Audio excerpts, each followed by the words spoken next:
मेरे बड़े दिल वाले और उमंग उत्साह में रहने वाले भाई और बहनों को श्री जी की तरफ से मीठा सा याद प्यार स्वीकार करना भी। तो आप सभी कैसे हैं? सभी कुशल मंगल हैं। तो आज हमारा विषय है उमंग उत्साह, है ना। तो इसमें है धारणा। तो जहाँ उमंग उत्साह है वहाँ कोई भी कार्य असंभव नहीं है, ना।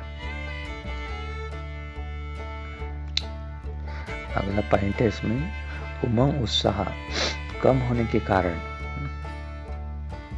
इसमें पहला है दूसरों की कमी और कमजोरी को देखना, है ना। जैसे हम जिस चीज को देखते हैं वो बढ़ती है ना, और स्वयं में धारण करना, है ना। जिस चीज की बढ़ोतरी होगी देखेंगे वो आप में भी धारण होगी, है ना। इसलिए बोलते हैं अच्छी चीजें देखना चाहिए ना। दूसरा है आलस्य अलबेलापन, है ना। आज का काम कल पर छोड़ने के संस्कार, है ना। किसी से आदत है कि नहीं कि उस कार्य को कल कर लेंगे, परसों कर लेंगे, है ना। तीसरा है मान शान की इच्छा, है ना। मान लो हमने कोई की सेवा की और किसी ने हमें पूछा ही नहीं, है ना, या महिमा नहीं की, तो भी उमंग उत्साह खत्म हो जाता है। चौथा है असम्मित जीवन, है ना।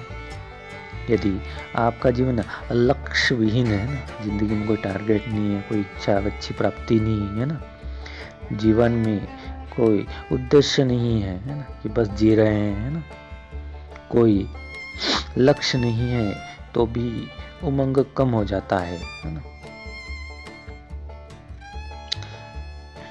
अब हमारा अगला हेडिंग है उमंग उत्साह सदा बनाए रखने के लिए क्या करें। पहला है सदा याद रखें भगवान हमारे साथ है ना, और हमारा साथ दे रहा है। हमारे ऊपर उसकी छत्र छाया है ना। उसने सदा हमें साथ देने का वायदा किया है ना, क्योंकि विश्व की सभी आत्माएं भगवान को याद करती है ना। दूसरा, सदा हर बात में पॉजिटिव सोचें, जब जैसा सोचते वैसा होता भी तो है ना। तो मन को नकारात्मक से दूर रखें, है ना। नकारात्मक विचार आए तो पॉजिटिव विचार दें। तीसरा, सदा याद रखना है कि जो करना है वह अभी करना है ना। शुभ कार्य में देरी नहीं करनी है। चौथा है सदा अपने श्रेष्ठ सम्मान में रहें, है ना, कि मैं कर सकता हूँ, जी सकता हूँ, मैं प्रेम स्वरूप हूँ, मैं शांत स्वरूप हूँ, विजयी आत्मा हूँ। ये अपने सम्मान है ना। अपनी शक्तियों, है ना, तथा महानताओं को स्मृति में रखें, है ना। मैं सब विशेषता है, मैं कर सकता हूँ ना, ऐसा। पांचवा है ना, किसी भी कार्य के लिए यह नहीं सोचो कि मुझसे होगा या नहीं, बल्कि यह संकल्प करें कि मुझसे अच्छा यह कार्य दूसरा कोई नहीं कर सकता। आत्मविश्वास के साथ किसी भी कार्य को आरंभ करें, है ना, और परमात्मा को भी याद करें साथ में, और अंदर से निश्चय रखें कि सफलता हुई पड़ी हुई है ना। सफलता मेरा जन्म सिद्ध अधिकार है। अब इसमें है अगला चैप्टर, उमंग उत्साह में रहने से फायदे। पहला है उमंग उत्साह वाला सदा खुशी में नाचता रहेगा, उसको सदा सभी का सहयोग भी मिलता रहेगा, है ना। हंसमुख चेहरा सबको अच्छा लगता है ना। और वैसे भी खुशी रहने से आपको पता है ऐसा केमिकल बनता है जिससे अपन बीमार नहीं होते, है ना।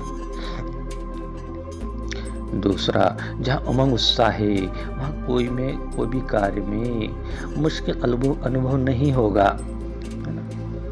हर एक कार्य में सफलता की प्राप्ति होती ही रहेगी। उमंग उत्साह से क्या हम थकते नहीं है ना, मन में उत्साह रहता है। तीसरा है उमंग उत्साह है तो जीवन में आनंद है, वहाँ नई नई प्रेरणाएं आती रहती है। उमंग उत्साह से क्या है, मन में आपको नई नई नवीनता महसूस होगी, है ना। ठीक है। चौथा, जहाँ उमंग उत्साह है वहाँ किसी भी परिस्थिति सहज ही पार हो जाती है। पांचवा है लास्ट, उमंग उत्साह वाले कभी थकावट की महसूसता नहीं करते हैं, है ना? उनको नवीनता लगेगी, मन थकेगा नहीं, है ना। आलस्य, अलबेलापन उन्हें संकल्प में भी नहीं आ सकता है। तो मेरे प्यारे भाइयों और बहनों, आपने ये उमंग उत्साह के कुछ सकारात्मक वाक्य सुने और आपने अपना कीमती समय निकाला, इसके लिए धन्यवाद और शुक्रिया। साथ में आप मधुर में हैं, आनंद में हैं, तो साथ में परमात्मा की याद, प्यार। ओम शांति, ओम शांति।